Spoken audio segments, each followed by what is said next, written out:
Like every story, Mr. Olivier's starts at the beginning. December 7th, 1941,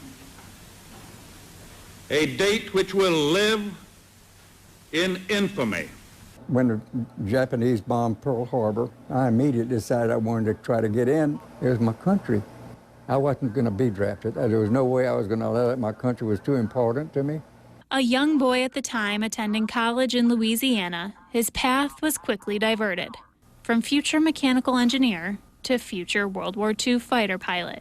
In May of '43, Olivier signed up for CPT, the Civilian Pilot Training Program. When I signed up for that, I was also signing up to go into the Air Force, or Air Corps at that time. Fast forward through flight school, through his first base assignment, and pause at his time overseas. This is the part Mr. Olivier grew reluctant to talk about. But I don't feel like we did that much as some of them did. It's I guess one of the reasons why I kind of resist going to it.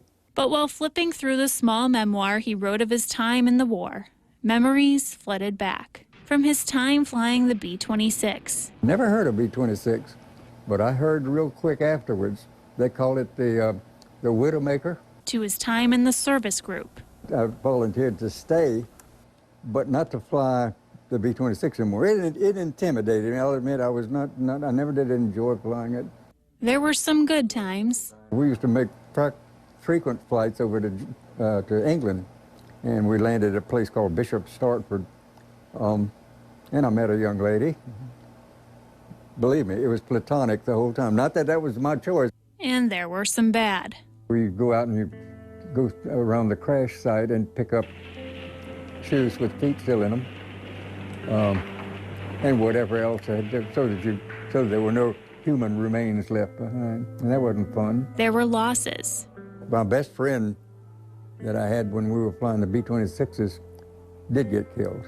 And there were scares. We were flying along and suddenly there was an explosion, bang. So we thought we'd been hit. Looking back on his 18 months in the war and 25 years in the service, Olivier says he wouldn't change a thing. I wouldn't do it over for $1 million, but I wouldn't take $1 million for the experience I had. As the years pass by and those left to tell the tales of World War II pass on, written memories become all that more precious. When they die, the story dies if they don't leave it behind. That may be where Pilot Olivier's war story ends, but the rest of the 92-year-old's book has yet to be written. In Parker, Brianna DiPilato, News Channel 7.